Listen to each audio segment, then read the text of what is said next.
unamandla wonke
ithi le ncwadi bangcwele linda inhliziyo yakho ngaphezulu kokulinda konke ngokuba kuyo ukhona umthombo ithi ngokuba kuyona kukhona umthombo wokuphila susa kuwe ukuphambuka komlomo susa kuwe ukuphambuka komlomo nokuphambeka kwezindebe nokuphambeka kwezindebe ukudedise kudedise kuwe kuwe amehlo akho makabheke phambili ilokho okubalekile bangcwele ukuthi amehlo ethu abheke uNyazi Lwezulu ayibonge Nkosi Amen.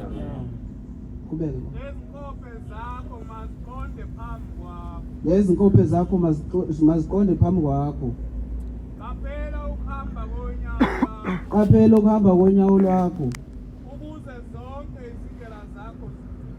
ukuze zonke izindlela zakho indlela zakho ziqiniswe ngiyabonga kaMnkosi kubusisa bantwana basezulwini sisenkonzweni enkulu yesabatha ayibonge Nkosi oguqile phambi kwaManazaretha ayingcwele igama nguZamokuhle kaNgubane empangeni ithempele ngilona izimele thempele ayibonge Nkosi sisenkonzweni enkulu yesabatha inkonzo yolusha nami ngiyacela uShembe angiphe ulimi lobucwana ngikhuluma ngangama ayibonge Nkosi Amen. ithi incwadi kade ifundwa linda inhliziyo yakho ngaphezulu kokulinda konke ngoba inhliziyo bantwana basezulwini iyona eyonisa umuntu iyona futhi inhliziyo iyisitho esingaphakathi kumuntu esingabonakali kodwa sisibona ebusweni bakhe ukuthi lo muntu unenhliziyo enjani njengoba silapha sizoyicelela sizoyingxusela kuShembe singabantwana ukuthi uShembe asibheka sithande angizokuba mude kakhulu kodwa ngizophakamisa ukuthi intsha njengoba siyintsha nje sifunde ukuhlonipha abazali bethu ngoba masihlonipha abazali bethu bona uNkulunkulu wethu bokuqala ayibonge Nkosi into yokuqala kuleli sonto mangabe ufika ufunda umthandazo wesabatha into yokuqala lithizwe hlonipha uyihlo nonyoko ukuze insuku zakho zenze njani bangcwele zande njengoba silapha sizoyicelela kubazali bethu ukuthi njengoba sesiyithathile le ndlela yesifungo sobuNazaretha usho njalo uShembe ukuthi uma uthatha le ndlela yesifungo sobuNazaretha uthi yekayo yonke into uyeke nalokho okuthandayo ngoba usuphethe yena uShembe unesikhwela ayibonge Nkosi uthi asiyeke uphuzo oludakayo ayibonge Nkosi uthi asiyeke indlela besihambe kasizane njenganamhlanje sizoyicelela ukuthi uShembe asibheka sithande njengoba silapha bangcwele siyayicelela uShembe ukuthi abe ngakithi ngakhathi zonke mubike umuntu ekhaya owaziwa ngokuthi uyahlupha kodwa lapha ebese guqa ngaphambi kwaManazaretha ezowashumayeza kodwa yena ekhaya inkonzo ayikho ekhaya okubalekile ukuthi inkonzo iqale ekhaya uthi uShembe inkosi inyanga yezulu ithi asikhumbule ukuthi uzeleni lapha uthi nathi siyakhumbula ukuthi safika ngaleli sango lakaMtetele singena lapha eshokumuza sekuhleli singena lapha emjekeni sangena ngesango lakaMtetele othi okubalekile ukuthi umuntu nomuntu azazi ukuthi uzeleni. Ngiyacela kabangcwele NaBaChu yonke yalapha eCape Town ukuthi okubalekile ukuthi sihloniphane.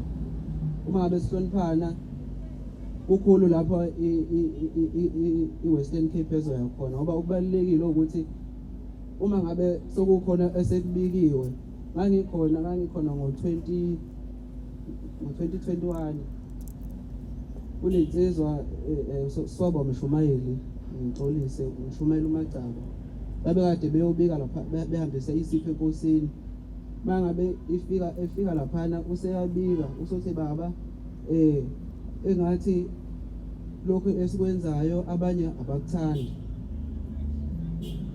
uthi baba kudalwa yini lokho uthi baba nami angazi kodwa ke ngizocela ukuthi bengawuphidlizi lo msebenzi omuhle esiwenzayo esiwenzela wena Nkosi. Sela uthi uNyazi hayi mshumayeli engakabe umshumayeli ngalesikhathi usethi ke hayi wena into okufanele uyenze usebenza nalabo bathanda ukusebenza abangathandi bayeke. Ingakho la ekhaya abantwana basezulwini noma kunikela umnikelo awuphoqi kuba kuwena kusuka kwena inhliziyo ngoba ukunikela uwuthando ukusuka kwena ngaphakathi futhi umnikelo uzosiza wena futhi ayibonge Nkosi. Akekho umuntu namunye okuthiuphoqiwe ngokukhipha umnikelo. Uma ngabe unikelo usukunikela ngenhliziyo yakho futhi usukunikela kuShembe uzobusisa wena ngalokho ayibonge Nkosi. Nami ngingaqedi ithuba ngicela ukuthi insizwa kube njengoba umshumayeli ebekile ukuthi sithi ngamngabushelane sonke Inkosi kusisene kuzwile. Amen.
uNyazi Lwezulu. Amen.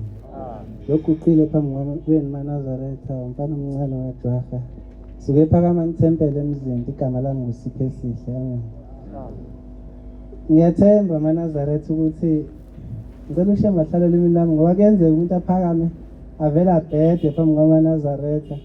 Kanti maNazaretha lenkonzo le inkonzo yokuphatha kahle ngoba inkonzo kaMenzi wezulu nomhlaba. Ngiyathemba maNazaretha ukuthi njoba kukhemezela nje ithalo zakithi omathonse emvula ngiyathemba ukuthi uzosijekula sebekhona enkonzweni. maNazaretha lo Shembe lesimlandelayo wafika nangakithi sisondela la kukhona gusho ukuzala koMnazaretha uShembe oqala uBombela isitimela samampondo wafika ngakithi ngengibale maNazaretha usikade suke entabaze ezeshiwa ingelosi maNazaretha wayifica ezweni lakithi ngathi sezivele ngiqinisile manje wayeke sezivele ngithi wayifica ezivele maNazaretha khona la emampondweni la khona maNazaretha la ngiyakhona isekuthenini eyathi inkosi yamaNazaretha mayifika ngakithi emampondweni maNazaretha ifika kunesilile emzini wakaduma maNazaretha kudlule unkosikazi kamfundisi uDuma emhlabeni uSimedlulile unkosikazi kamfundisi uDuma maNazaretha ngathi wayenosana nje ngizole linezinyangana noma nezinsukwana zizele isililo sisikhulu useyangena uBombela mefika kulomuzi usefika uyabuza ukuthi akekho umuntu wesifazane okhona kuleli igceke leli sonke samakhosi udlulile emhlabeni okade kuyena ngeke ade ncelise lengane uyabuza akekho umuntu wesifazane okhona legcikeni kwathi wakhona ugogo sedlulile nesikhathini sokuthi angancelisa umntwana wase wathi mbizene ezelani bambiza maNazaretha bathe bembiza uBombela wayesomphatha ikhanda wamthandazela sidle salikwazi sasithi masisiyambheka wayengasabhekeke sesabeka maNazaretha uthe mesuka lapho esephuma uBombela sekuzokalisa likwazi sizwa ubuhlungu sithi kwaqhasha imthambo maNazaretha bathi bayasithinta kwaphuma ubisi wancelisa umzukulu ugogo maNazaretha lo Shembe lesimlandelayo uye lo owakhuluma ngokuthi izingane zahambe zesikoleni ziyekufika kuBombela maNazaretha ngengibala ukuthi lentaba le eKenani njoba siyakhona nje ngiyazi abantu bathi baqala inkosi uThingu kentabeni eKenani abanye bathi baqala inkosi uNyazi kodwa lithi uNyazi Lwezulu maNazaretha uBombela wafika kulentaba khona le ndawo nje namatshe lawa sezacanga ngokumhlophe uthi ithi inkosi uNyazi leli ithempele engalibekelwa ukhokho wami uBombela yazi ukuthi ngiyofika ngoba ngiyobuya wathe uzobuya ngenkosi uNyazi esezoqedela umsebenzi wakhe maNazaretha le thempele liseKenani tholabe kwa uBombela maNazaretha asazi angikholwa ukuthi wavele nje wehle waye entabeni eKenani wafika walibeka le thempele maNazaretha khona la ngiyakhona nje uBombela ethe ingane ayifuni kunabantwana nje kade benenkinga eningi maNazaretha kakhulu sengizohlala phansi abantwana nje benenkinga eningi omunye yabo manje vele kufika isingisi maNazaretha ngoba lezi zinto lezi bekhulunywa ngazo ngesilungu ningixolele kodwa nifunde nonke lana lezi ingane lezi maNazaretha sinenkinga eningi enye bexoshiwe esikoleni kuthiwa akuhambanga kahle enye ingenayo imali yokufunda lale ngihambanga kahle khona isingasenayo imali yokufunda maNazaretha kodwa ngoba uShembe uNkulunkulu lo mntwana lona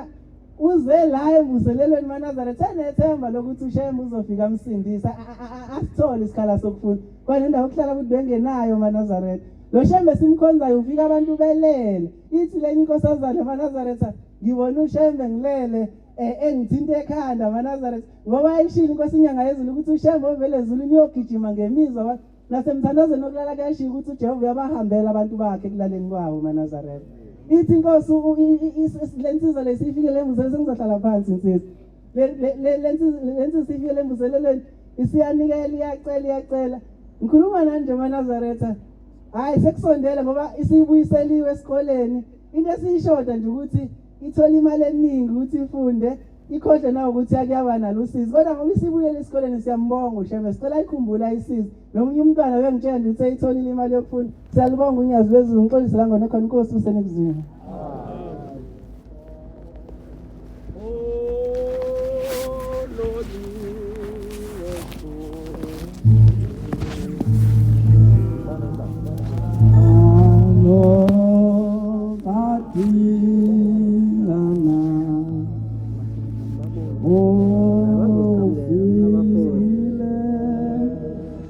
Say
Ndlangakazi esefikile ubaba mkhulu ubombela isitimela samaMpondo inkundla sabezinye ematshobeni esihlaba iguqile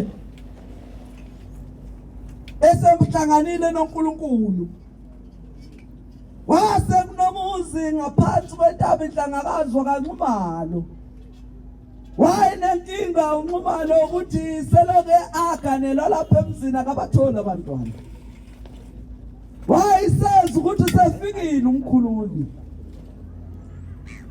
wayese uNxumalo ngoba kwakuyindoda yayaziwa lapha ezweni lasendoda ukuthi iyaphathaphatha wayesenza ukuthi usizi lakhe mayifika phezulu kwentaba Ndlangakazi lofika liqaqeka wayesenikela khona kodwa inkinga uNxumalo wathi mayiqala egibela intaba Ndlangakazi wathi uthi uyanyuka umhlabathi wombuyisele emuva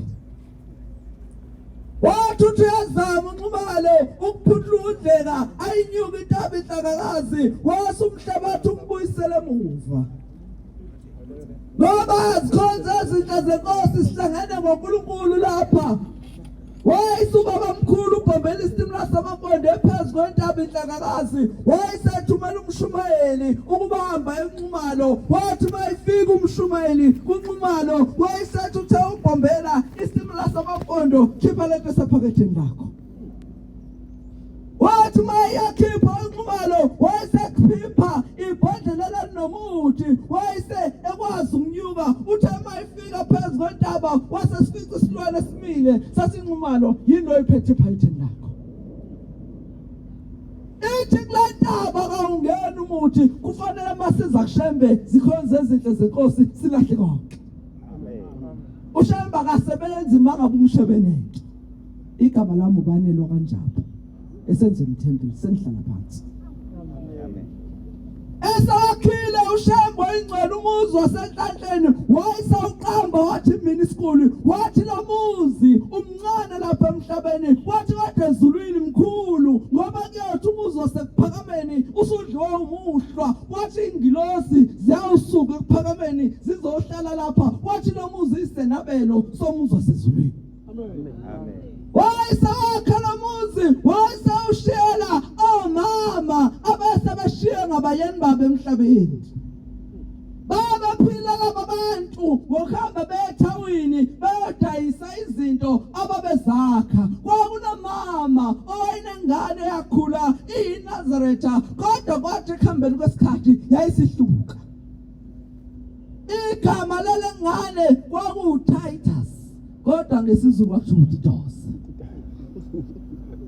wayesahlangana nabantu uTitose abangani bakhe basebenza ukungalungi kanti uTitose uzophuma necala laselilahla yena wase kuthiwa uTitose akahamba yogwetsha isigwebo sentaba wayesahlangana lo mama wayesekhumbula ukuthi khonqabe uShembe umkhululi wethu usefikile amen wayesafika libika usizi lakhe wathi Nkosi ingane yami yodwa ezele yodwa enguba ngibe nayo inqunyela intambo wayesethi ubaba mkhulu khululeka ngoba nginaye wayesethi amen wayeseyitshela ukuthi uyobe naye thuneni ngokuyobulawa lasalifika usuku zikhonza izinhle zokuba uTitose azonqunywa intambo wathi mayingena ayisengena amabhunu naye ayisefika emshinini ofikume kufika into esilaha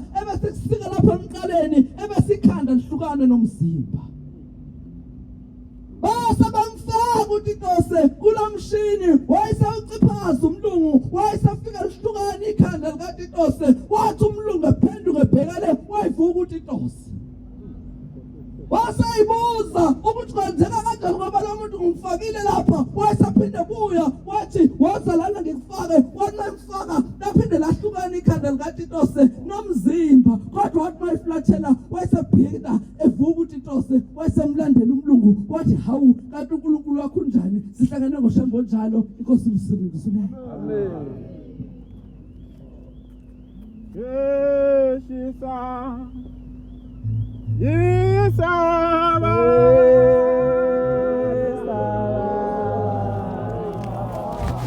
Osi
Siphesihle 12 verse. Loguqile Thobane Ndlazi ezweni laseshushiwe kwanibela ngaphansi kwethempeli senamile. Bantwana benkosi yezulu nomhlaba. Sisesabatheni elingcwele.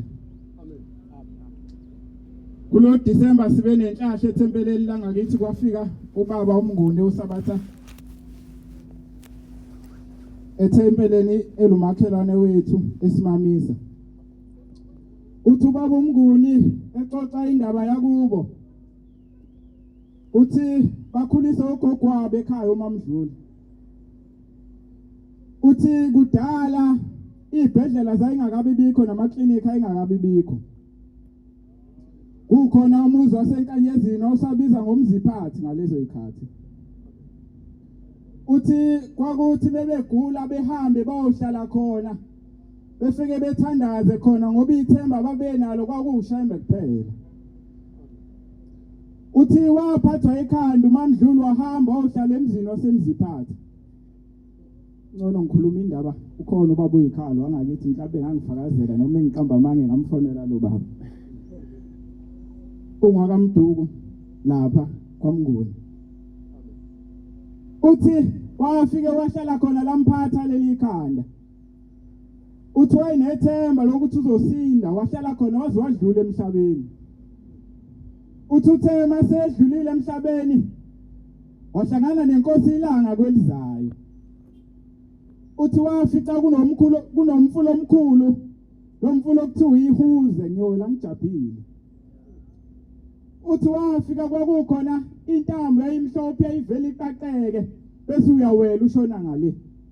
Uthi wafica kukhona abantu abaningi ababemile. Uthi wamfica nomalokozane wakwakhe wayimile kulomfulo kungaweleki. Uthi waseyowela inkosi ilanga yasithi Mamdluli bakhala emuva ingane oyishile zisencane. Uthi ngizokubuyisela emuva uhambe uyokhulisa lezangane ngizokulanda mase yikhulile. Uthi kodwa waseyamtshengisa wathi naba abantu okungaweleki lapho ke kwakukhona ubaba owayekade ntshontshe ikhude kwaMamdluli. Lo baba wayekade ntshontshe ikhude wathi uMamdluli ehlele endlini walizi ikhude lakhe elikhala belintshontshe wathi weShembe ikhude lami. Uthi wamfica kodwa wayemshiye khona emhlabeni kodwa wayimile kuleya mfula engaweleki. Uthi njengoba umbona lo baba Mamdluli ngalesikhathi wena ukhala usimemeza sase siyagijima sozwa sase siyamthatha emhlabeni. Uthi uyaphila nje emhlabeni kodwa akasekho.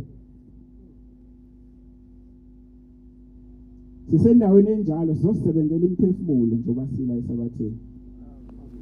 Ubucebi nokuphila kahle konke kuyibonus esiphiwa uNkulunkulu. Kodwa indaba enkulu yemphefumulo cela uze nayo baba incwadi. Cela uqale ngabase Philip 2 verse 2. Philip 2 verse 2. Sheshisa Isabasa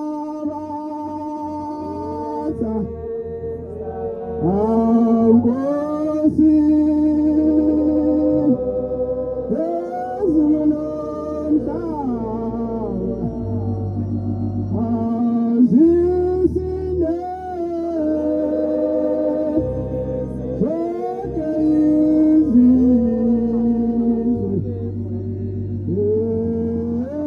eziphansi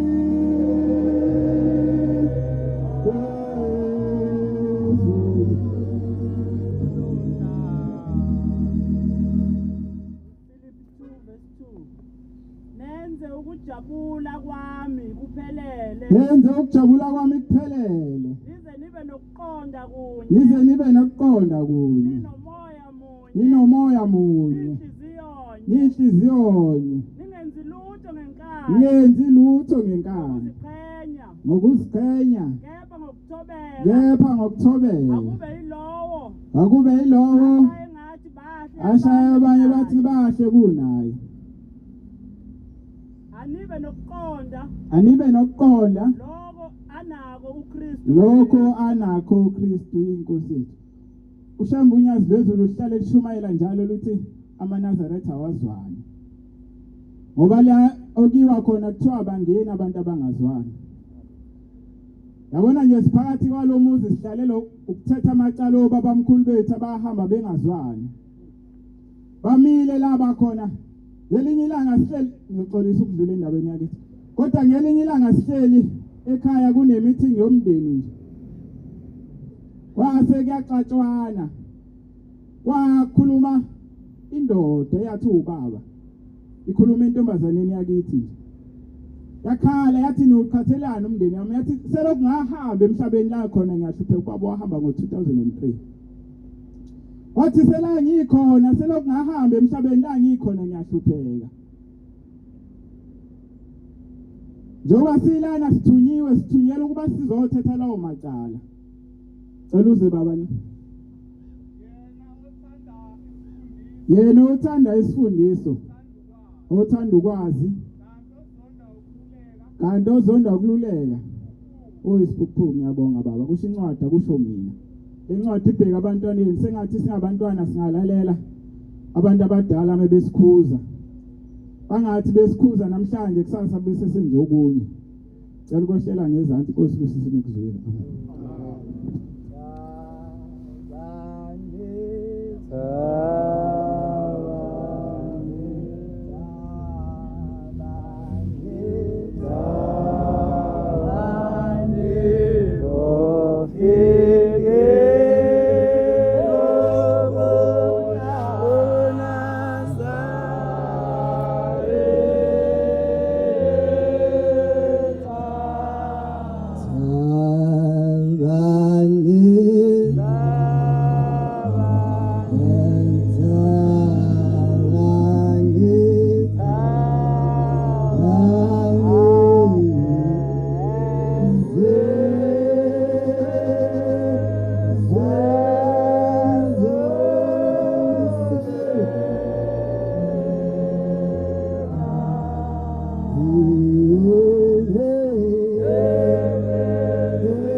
Nazaretha lo guqela Sabelo Ndlovu isibongo sika baba leso.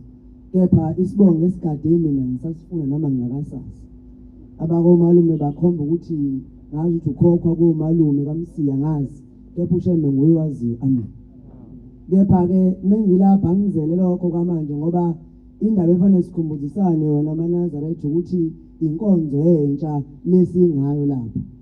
Uthe umshumayeli emini fanele sikhulume into ezokwakha ezokhulisa abantu ezobayisa phambili. MaNazaretha uShembe ukhulume kakhulu ngendaba yokuthi ubaba bahlanganisa imali bakhe noma amamoli noma ukuthi manje siyabheka amaNazaretha amaningi ayahlupheka iqiniso lelimsuku. Ngiyacabanga ukuthi njengoba lento ngiyikhuluma kuyinkonzo abantu abasha ngenzela ukuthi nombani omusha ahlale phansi abheke ukuthi ngaloko enginaka ngikwazi ukukhanda ibhizinisi.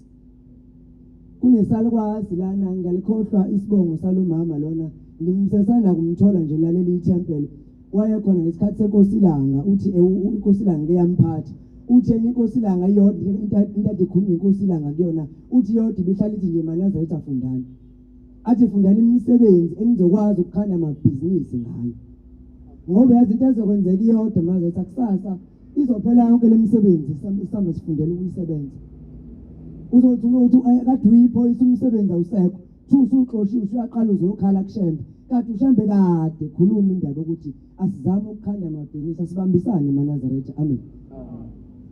Ziningi ingane ezifundayo Manazaretha lapha inkonzo abantu abasha baningi bayafunda ingane sicela uNkulunkulu ukuthi azikhulise zifundele ukwazi ukuzisebenza hayi ukusebenzela umlungu amen.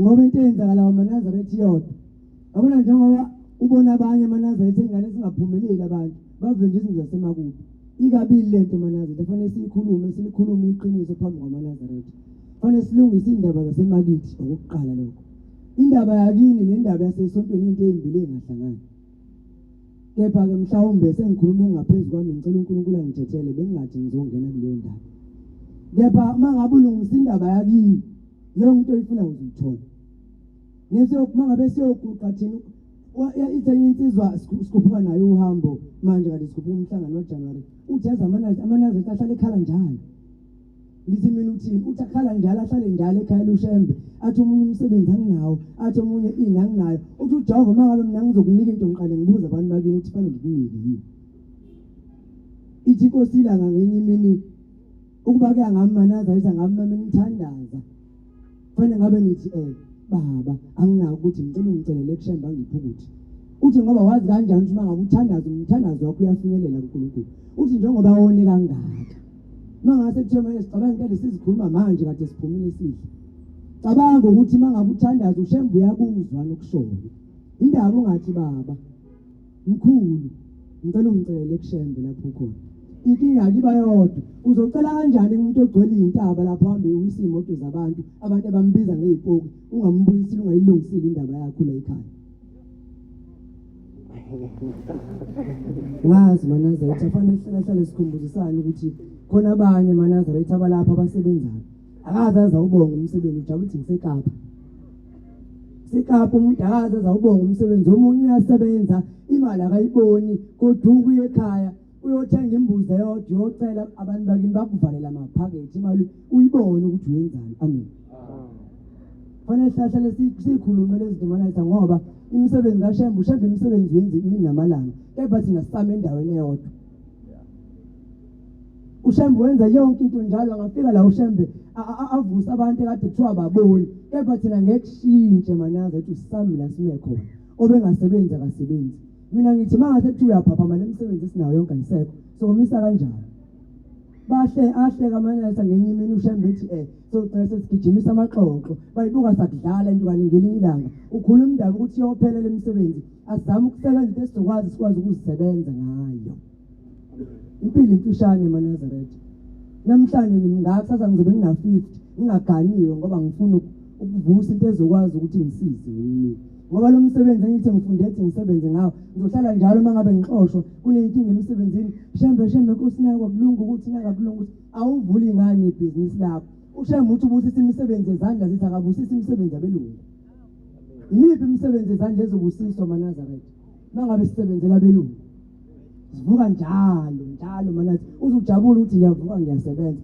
yebo into enhle kepha le mali onayo yibekela ukwazi ukwakha into ezingane zakho ngoba kufanele sakhe ikusasa lezingane zethu Manazaretha baningi abantu abalapha Manazaretha intshe lapha esebenza kahle Manazaretha sebenza kahle kodwa akaza acabanga ukuthenga noma imbuzi ezimbili ezintathu umuzi kababa uvuka ngoba ukuvuka komuzi Manazaretha Shembe ngithethele mhlawumbe sengikhuluma ngaphezulu kwami ukuvuka komuzi Manazaretha akusho ukuthi fanele uzuze wenza into enkulu ubaba wakwathi kimi ngelinga ngomzala kaSiloni Nazaretha wathi kimi mntana mfane njalo mangabe ubuye uze ekhaya uphatha uplastic uthi noma ungaphatha obanana abawu5 kuphela uthi ngoba senzele ukuthi abantu bakini abangasekho babone ukuthi lo mntwana afanele ngimnike umsebenzi uyakwazi ukumethula imali akhumbule ekhaya.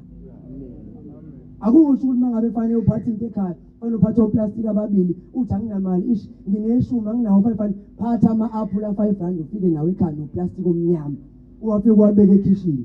Bazobona abantu bakini ukuthi lo mntwana mangase kuthiwa simnika imali angakwazi ukuvusa umuzi, angakwazi ukuthi abantu baki bangalambi bakunike umsebenzi ofunayo. Bese sithandazela into yayo singathandazeli ukusebenzela abelungu Nazareth. Nami ngilapha ngenza i-training ngiyenzela yona yabelungu kepha ngifuna ukwenza lokho ngicela uShembe ukuthi asiphe umsebenzi esizokwazi ukuzisebenza ngami efanele sivule amaplaza senze sizame eManazareth. Sengiphethe ngiyacela kuyintsha nami ngiyintsha sike sibambisane eManazareth. Ngoba abantu la ifaka amabhluku angekho omnyama ngisho ukuthi gronga akufuni mina lokho. Kepha la ngikhona ngisekutheni eManazareth yini enza singabambisani sithengisane nje fanele sithenge. Inqoba iganiwe la Manazareth mase kuthiwe siyabambisana siyinhlali suthi. Ngabe siyazi ukuthi ubani simkhiphe mhlambe 2000 ahamba khona. Ubani akanayo imvulo inqwaba yifaka imvulo yifaka amabhuluku amnyama. Mhlambe la siyakhona likhe ibhulu emnyama ngazi. Ke mase kuthiwa siyathengisana Manazareth ngabe sikephi nempilo. Ngabe sikude.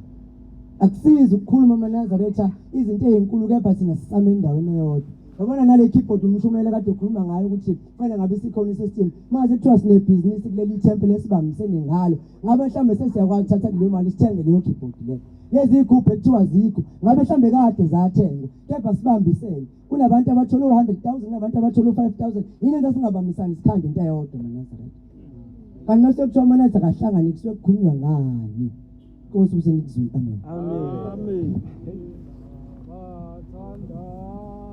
Inabathanda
uguqile Msimamisi Lushaba ezintabeni zasesayidi wathi Projectstein ngesiLungu temple sesivele Manazareth ngimncane kakhulu kepha into eyinkinga ngale ndlela lapha ekhaya ifunda ngohanjwa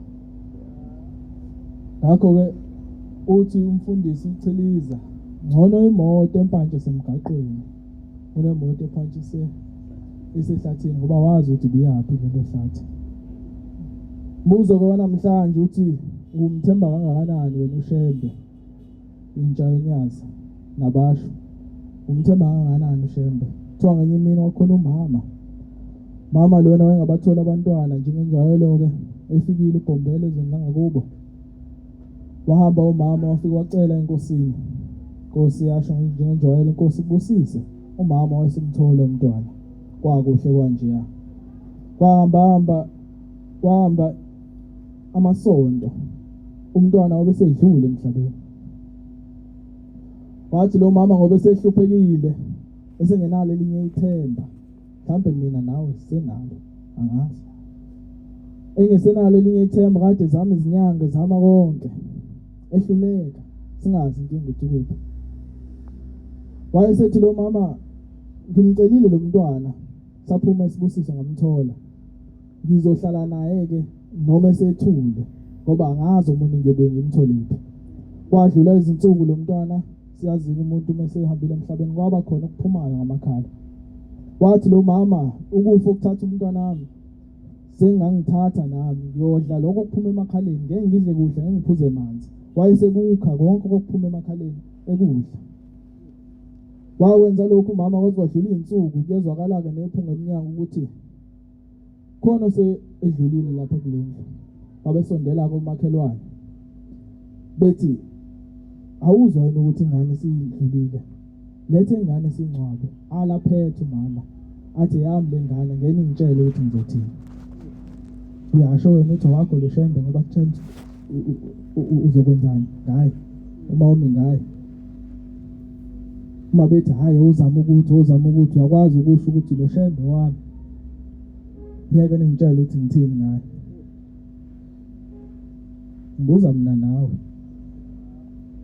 wakwenza lokho lo mama izinsuku zadlula kwathi ngenye imini lothi ubusuku ngoba wakubona ekseni lokho lo mama wathelele naye umntwana wakhe sedlulile wabona inkanyezi ezintathu zehla zihuba sona isihlabelelo sokuvuka nathi sokhanyisa saba intathu kwaba khona inyama ngasenyaweni yanyama ngasekhanda inyama ngasesiphakathini yayisikhanya kakhulu kwenzeka lokho umama esabukile wathi uyabona usiyaphaphama wathi umephaphama kanti usevuswa ukukhala kwalengane eseceleni kwakhe uShembe seyivusile Amen.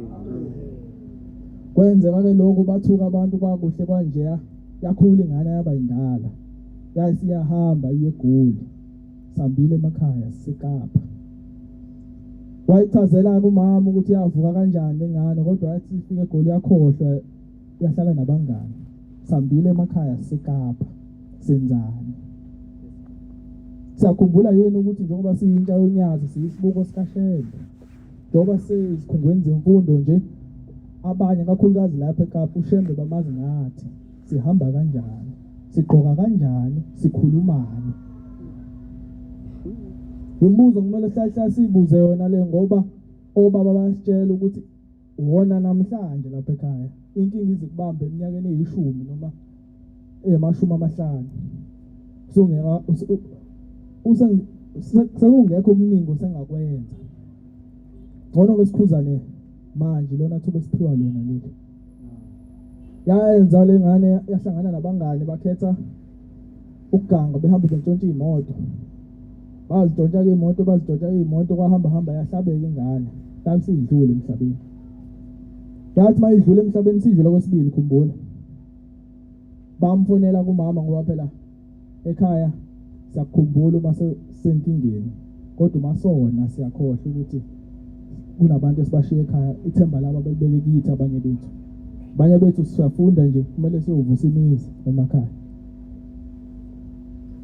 kodwa angikho lapho yakwenza lokho kwenzeka ke lokho umama wathi ezwa lo myalezo waqoqa impahla zakhe wathi ngeke mina ngifelwe ingane kabili athathe impahla zakhe wabheka khona eGoli kwafuniseka ukuthi lo mfana akwaziwa nje ukuthi uyongcotshwa kanjani wasengcotshwa uhulumeni wawuthathwa uhulumeni mhlambe nifakwa nibe bawu10 emgodini wathi efika lo mama wafika lo ombimgodi esephosa ihalavu lokugcina ephosa inhlabathi phezulu kwesidumbu wafike wabuza kwakanye wathi uphi umntwanami wamusho ngegama wamkhomba wathi hayi ngimfake khona la wathi ngikhiphe bathi bayala washo ukuthi umama ufuna ukumqeda lo muntu kade emba lo mgodi wahamba bamkhipha baba u10 ke wayengazi ukuthi imuphi wayesemmemeza ngegama lo mama wathi